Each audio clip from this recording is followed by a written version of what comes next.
Today we'll continue with the menorrhagia.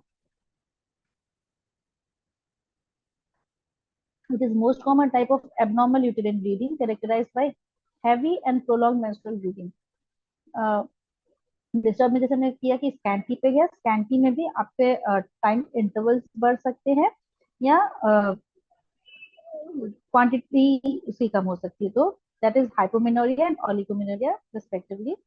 और फिर PMS के बारे में डिस्कस किया, प्री मेंस्ट्रुअल सिंड्रोम कि after menstruation symptoms recur by itself for most of the time, and before the menstruation and after you ovulation you can say there are some disturbances. And now we'll discuss about the menorrhagia, and it is also the common type of the disorder क्योंकि oligo या हाइपोमिनोरिया में अगर fertility issue नहीं है और young girls if it is from the township तो वो उसको अवॉइड ही करते हैं कि उनको पर्सनली बहुत प्रॉब्लम नहीं है। हाँ, अगर एजुकेटेड है, अवेयर है, फिर वो डेफिनेटली डॉक्टर के पास जाएगी। या अगर फर्टिलिटी का कंसर्न है तो हाइपो या ओलिगोमिनोरिया के केसेस में वो डॉक्टर के पास जाएंगे। पीएमएस में भी प्रॉब्लम होती है बट वो समझ ही नहीं आता है लोगों को कई बार कि क्या है, तो वो फिजिशियन के पास भी कई बार चले जाते हैं। एंड बट इन मिनोरेजिया यहाँ पे प्रॉब्लम होती है, सिम्टम्स एग्रावेट ऐसे होते हैं कि हेल्प ही नहीं पड़ती है। तो क्लिनिकल प्रैक्टिस में it is the most common type of abnormal uterine bleeding characterized by heavy and prolonged menstrual bleeding. In some cases, bleeding may be so severe that daily activities becomes interrupted. A normal menstrual cycle of 21 to 35 days. Normally हम लोग 21 to 35 days की cycle लेते हैं। uh, उसका जो gap रहता है duration का, with bleeding lasting in average of 5 days, और 5 days 3 to 5 days का ब्लीडिंग एक्सपेक्टेशन नॉर्मल में जाता है। And total blood flow between 25 ml। और अगर ब्लड फ्लो अगर 25 से बढ़ के 80 ml तक चला जाता है या 5 days से एक्सटेंड होके 7 days तक चला जाता है, 21 days के भी पहले पीरियड्स आ जा रहे हैं, so that's the reason symptoms and causes and risk factors: hormonal imbalance, normal menstrual cycle, balance between estrogen and progesterone regulates the buildup of lining। तो एस्ट्रोजन प्रोजेस्टेरोन का बैलेंस बना रहेगा, जो मेंस्ट्रुएशन की साइकिल चलती है तो इसके साथ साथ जो लाइनिंग है एंडोमेट्रियम की वो भी प्रॉपर बनेगी और वो सही तरीके से मेंस्ट्रुएशन के टाइम पे शेड ऑफ भी होगा। But if hormonal disturbance is there, thickening जो है लाइनिंग उसकी बढ़ रही है, तो जो शेड ऑफ होने का अमाउंट होगा वो भी बढ़ेगा, and that will represent as menorrhagia. If hormone imbalances occurs, the endometrium develops in excess and eventually sheds by the way of heavy menstrual bleeding. So that's about the menorrhagia and cause that is related to the hormonal imbalance. दूसरा क्या cause हो सकता है कि ovaries के dysfunction हो रहे हैं। If ovaries don't release any egg during the menstrual cycle, yeah, you can say anovulative cycle, then body doesn't produce the hormones progesterone and it will during the normal menstrual cycle, and this leads to the hormonal imbalance and may result in the menorrhagia। तो anovulatory cycle के कारण आपका मतलब एक directly hormonal disturbance नहीं है, but due to the dysfunction of ovaries anovulatory cycle की तरफ से और फिर हार्मोनल इम्बैलेंस हो ही रहा है, एंड देन उसके बाद जो प्रोसेस हमने देखा लाइनिंग थिक होके फिर सिक्रीशंस हो रहे। एंड कई बार एनोवुलेटरी साइकिल में हाइपोमिनोरिया की तरफ भी चला जाता है patient. And यूटेरिन fibroid, these are the non-cancerous benign tumor kind of, and uterus appear during the childbearing age। childbearing age में कई बार ऐसे चेंजेस आ जाते हैं कि आप अगर नेचुरोपैथी के अकॉर्डिंग, आयुर्वेद के अकॉर्डिंग देखें तो दोष के डिस्टरबेंस के कारण, आपका पित्त और दोष या रक्त धातु के डिस्टरबेंस के कारण, एक्सेस के कारण accumulation वैसा होने लगता है। So uterine fibroids may cause heavier than normal bleeding, fibroid like structure develop हो जाता है, एक ग्रोथ रहती है मायोपेंट्रियम लेवल में, और इसके कारण भी प्रोलॉन्ग मेंस्ट्रुअल ब्लीडिंग होती है।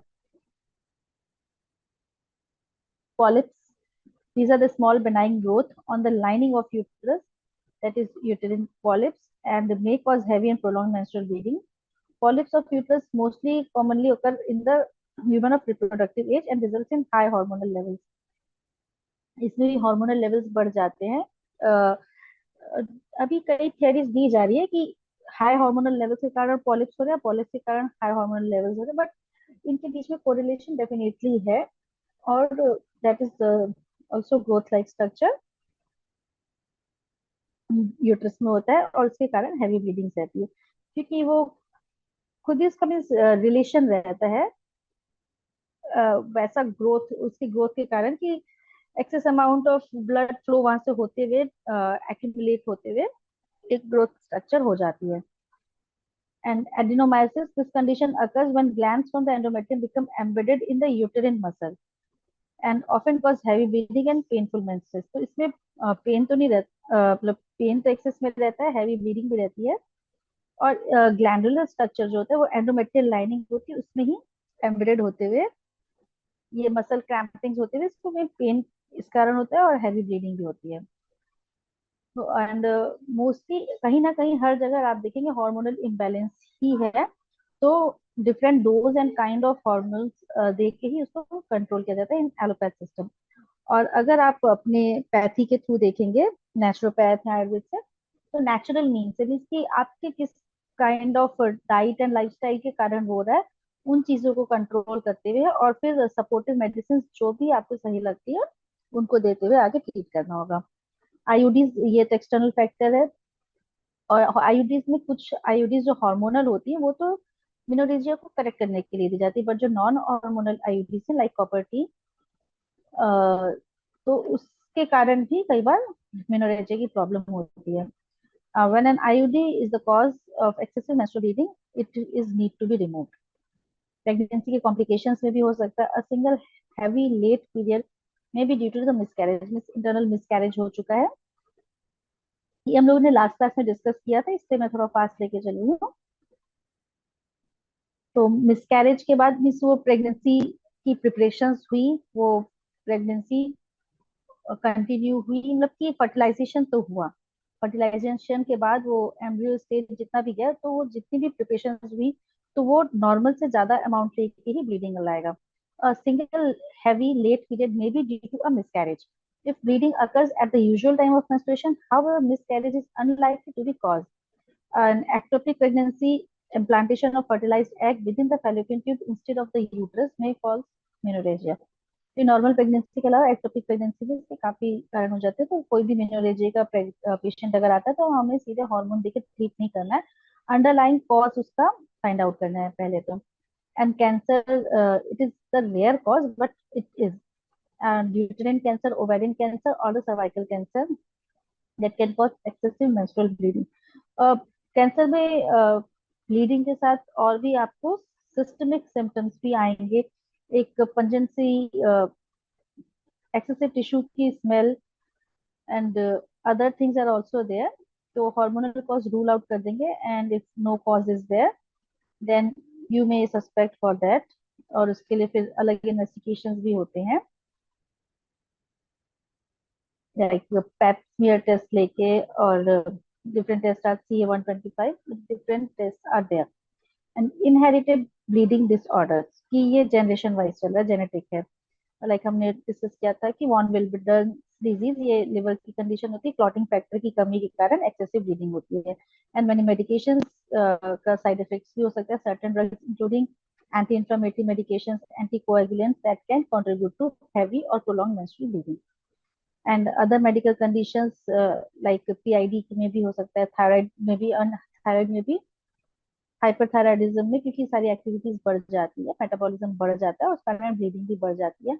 हाइपो में भी होने के चांसेस है बट हाइपो में ज्यादा चांसेस है. Endometriosis and liver kidney disease में cause menorrhagia.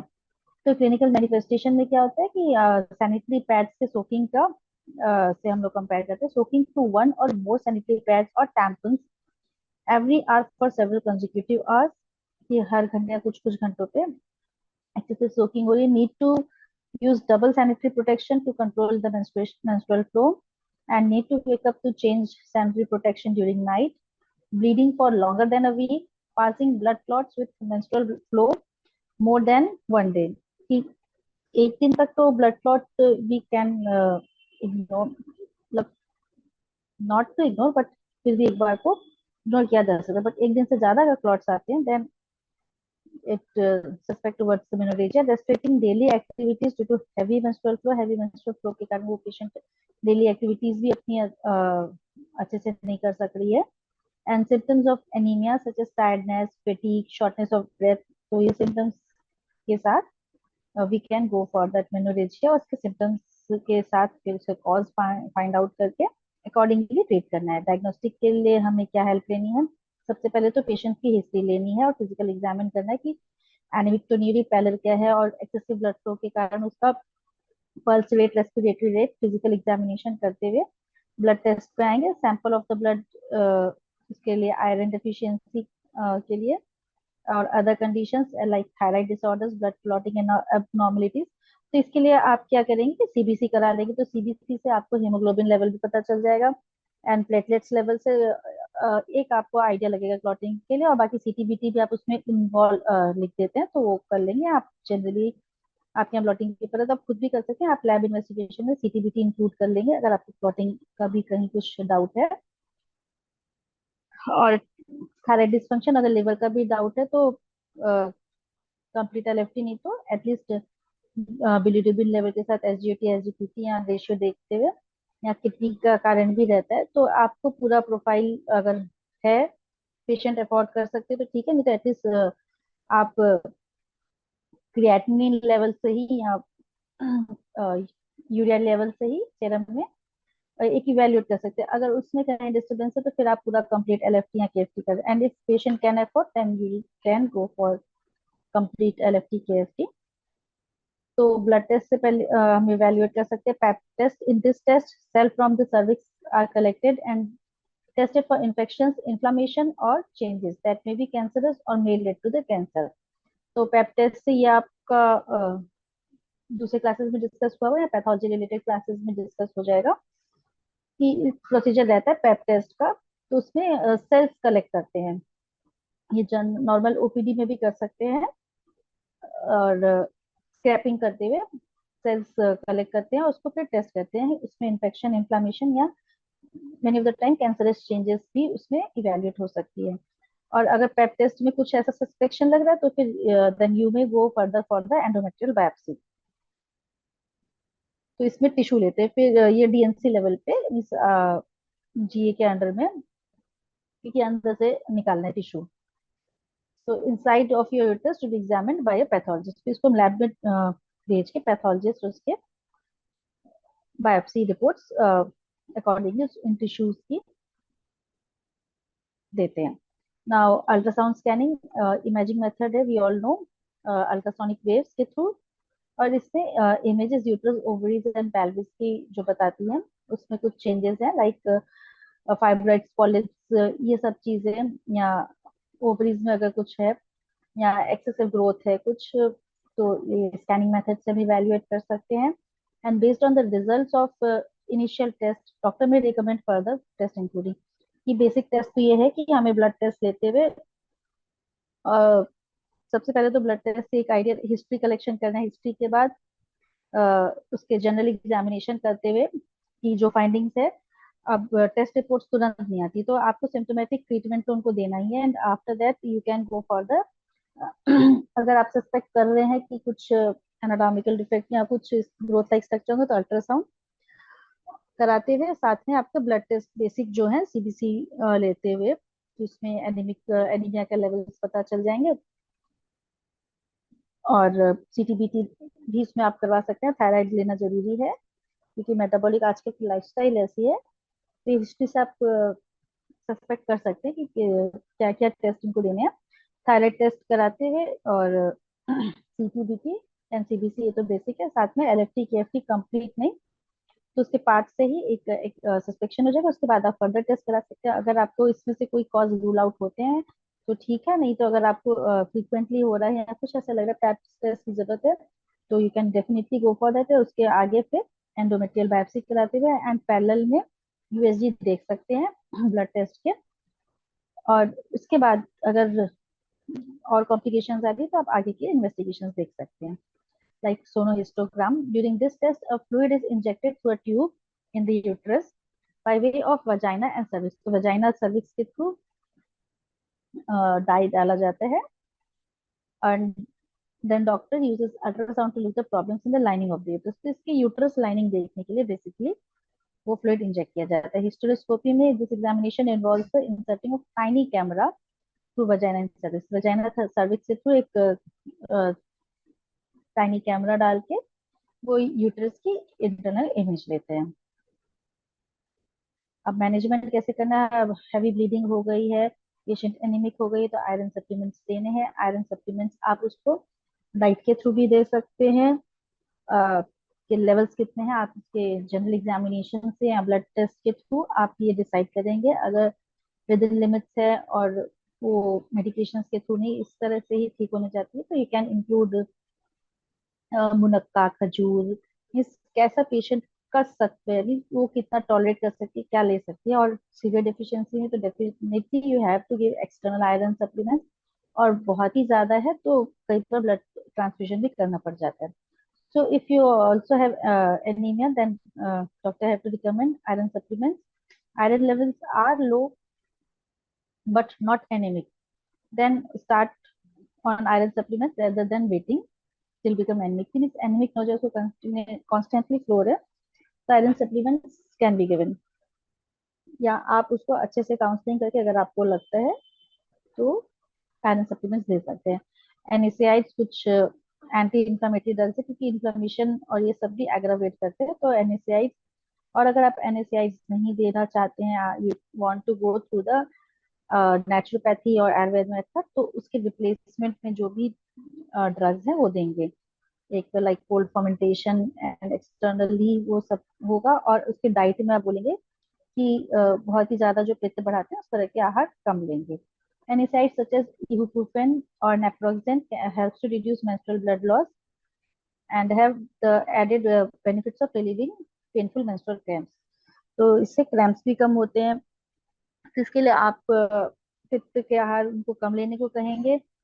And cooling soothing effects से है, लाइक खस, चंदन, इनके जो सप्लीमेंट्स हैं शरबत के फॉर्म में या जिस भी फॉर्म में पेशेंट ले सकते हैं वैसा आप देंगे. शीत प्रवृत्ति के ड्रग्स या eatables. And tranexamic acid helps to reduce menstrual blood loss and only needs to be taken at the time of bleeding. जब heavy bleeding हो रही है तो इसके भी रिप्लेसमेंट है, लाइक बोल परपटी है, इसका कॉपर कॉम्बिनेशन है, तो कहीं ना कहीं वो एनीमिया पे कवर करते हुए आपका हीमोस्टैटिक का काम भी करता है. And in modern you can give tranexamic acid. Oral contraceptives hormones है aside for providing the birth control. ये कॉन्ट्रासेप्शन का ही काम नहीं करता है, नॉमेनक्लेचर ऐसा हो चुका है. ये साइकिल को मेंटेन करेगा तो फिर हैवी लॉस भी कम होगा. और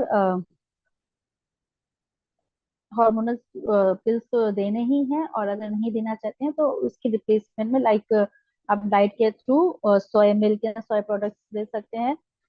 एस्ट्रोजन लेवल मेंटेन करेगा. आप उसके लिए इन्वेस्टिगेट भी कर सकते हैं कि डिक्रीज है लेवल या रेज्ड है. और शतावरी, अश्वगंधा, इनके कॉम्बिनेशन भी हॉर्मोन्स को बैलेंस करेंगे. Oral progesterone when taken from 10 or more days of each menstruation cycle, the hormone progesterone can help correct hormone balance and reduce menorrhagia. कि हर साइकिल में 10 दिन अगर प्रोजेस्टेरॉन दिया जाए तो वो बैलेंस करता है ग्रेजुअली साइकिल को. तो अगर ज्यादा कॉम्प्लिकेशंस है और you are not competent about that, तो ये मॉडर्न मेडिसिन में ये क्या है कि प्रोटोकॉल्स बने हुए हैं. बट नेचुरोपैथी में या आयुर्वेद में क्योंकि एक एग्जैक्ट प्रोटोकॉल्स नहीं बने, क्योंकि ये पर्सनलाइज ट्रीटमेंट की तरफ जाते हैं कि पर्सन टू पर्सन कितना उनका टॉलरेंस है या किनकी कितनी उनको नीड है, तो एग्जैक्टली वो नहीं बना. सो इन इनिशियल ये प्रोटोकॉल्स बने हैं, ये गाइडलाइंस बनी, तो इनको ट्रीट किया जा इसको एग्जैक्टली आपको प्रॉपर डोज में नंबर ऑफ डेज में बताया जाता है. But if you are using naturopathy या आयुर्वेदिक ट्रीटमेंट, तो वो किस प्रकृति का या कितना वो टॉलरेट कर सकता है, किस तत्व का पेशेंट है, उस पर भी डिपेंड करता है. एंड हिस्ट्री लेते हुए पूरा आपको एक, कई बार तो चीजें काउंसलिंग से भी ठीक हो जाती है। हाँ, ये डेफिनेटली मीनोरेजिया में काउंसलिंग का बहुत बड़ा रोल नहीं है, बट है कि हाँ डाइट एंड लाइफस्टाइल से आप उस तरह से मेडिसिन को कंट्रोल करते हैं। और अगर थायराइड के कारण है तो थायराइड को आपको एक जो बायोलॉजिकल क्लॉक मेंटेन करते हुए उन चीजों को आप मेंटेन कर सकते हैं एक हद तक। और जहाँ पे मेडिकेशन की हेल्प लेनी वहां तो डेफिनेटली, क्योंकि पेशेंट इज प्रायोरिटी, किसी भी पैथी से ज्यादा पेशेंट इंपॉर्टेंट है। तो सबसे पहले आपको पेशेंट के लिए क्या बेनिफिशियल है वो लेते हुए फिर आप अपने बाकी जो भी प्रोटोकॉल है उनको फॉलो करेंगे।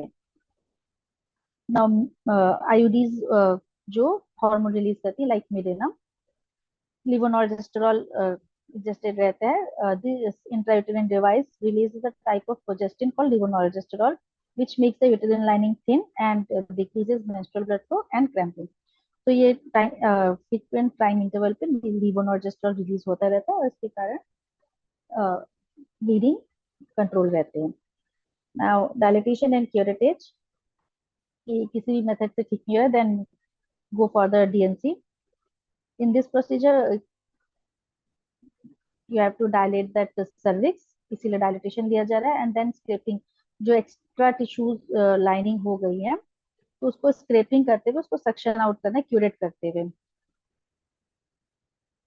सो suction tissues from the lining of the uterus to reduce menstrual bleeding. तो जो एक्सेसिव टिश्यूज है, जो लाइनिंग्स है, उसके कारण ही एक्सेसिव ब्लीडिंग हो रही है। तो अब सीधे तो अंदर जाके उसको क्यूरेट नहीं किया जा सकता है। तो डीएनसी इस प्रोसीजर का इसीलिए नाम है कि पहले तो सर्विक्स का डायलिटेशन करेंगे, then through the instrument.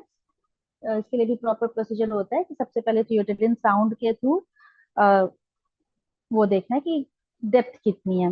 Dilatation फिर करते हुए थ्रू मेडिकेशन उसको जीए के अंदर ले जाके रिलैक्स हो जाएगी बॉडी, डायलेट करते हुए फिर साउंड से मेजर करते हुए और क्यूरेट से उसके स्क्रैप करते हुए जितनी भी एक्सेस टिश्यूज हैं उनको रिमूव करना होगा। और इस टिश्यूज को ही फर्दर हम, जैसे हमने इन्वेस्टिगेशन मेथड में देखा था, बायोप्सी के लिए भेज सकते हैं। In this procedure, doctor opens the cervix and then scrapes the suction the tissues from the lining of uterus to reduce menstrual bleeding. Although this procedure is common and often treats acute and active bleeding successfully, and additional DNC procedure may be required if menorrhagia reoccurs. अगर बार बार हो रहा है तो फिर additional treatings भी require हो सकती हैं।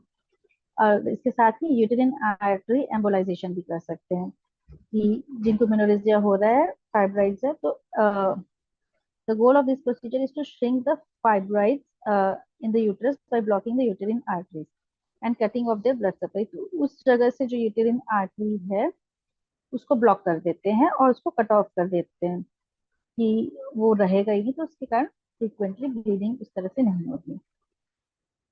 And focused ultrasound ablation that is similar to the uterine artery embolization,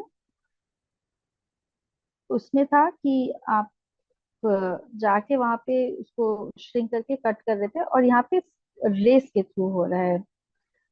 बस ये डिफरेंस है, काम वही हो रहा है, बाकी method is different. It is similar to the uterine artery embolization. Focused ultrasound ablation treats bleeding caused by fibroids by shrinking the fibroids, and this procedure uses ultrasound waves to destroy the tissues. And there is no incision required for this process क्योंकि वो race के through है तो incision की जरूरत नहीं है। Myomectomy, this procedure involves surgical removal of uterine fibroids depending on the size, number and location. जब excess amount में बहुत ही close fibroids है तो एक एक fibroid को आप embolization method से या यूएस ablation method से remove नहीं कर सकते हैं। तो यहाँ पे myomectomy is performed. Depending on the size, number and location of fibroids, surgeon may choose to perform the myomectomy using open abdominal surgery through several small incision laparoscopically या through the vagina and cervix hysteroscopically, कि या तो vagina cervix के through जाते हुए मायोमेट्री में पहुंचते हुए उस पार्ट को रिमूव करना है या लैप्रोस्कोपिकली जाते हुए अपर एब्डोमिनल उस लेयर को रिमूव करना है। And endometrial ablation using a variety of techniques, doctors permanently destroy the lining of the uterus, की एंडोमेट्रियम को ही वो रिमूव कर दिया। And after endometrial ablation, most women much have lighter periods. इसके बाद फिर पीरियड्स में इनके अमाउंट उसका कम हो जाता है। But you have to take care कि वो रिप्रोडक्टिव एज की फीमेल अगर उनको फर्दर कंसीव करना है तो उसके अकॉर्डिंग ही आपको चॉइस ऑफ ट्रीटमेंट अपना रखना होगा। कि एंडोमेट्रियल एब्लेशन हो गया और फर्दर आगे कंसीव करना चाहती है, शी वांट्स इशू, तो फिर उसमें आपको ट्रीटमेंट चॉइस सोच समझ के करना होगा।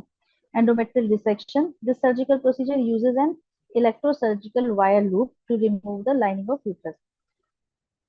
तो इसमें वायरिंग के थ्रू इलेक्ट्रॉनिक मेथड से दिस उस जो लेयर है एंडोमेट्रियम की उसको रिमूव किया जाता है। Both endometrial ablation endometrial resection benefits women who have very heavy menstrual bleeding. Pregnancy isn't recommended after this procedure. इस प्रोसीजर के बाद प्रेगनेंसी रिकमेंड नहीं की जाती है। और कुछ भी अगर बेनिफिट नहीं मिला सारे प्रोसीजर से, so at last go for the hysterectomy. Hysterectomy is a surgery to remove the uterus and cervix.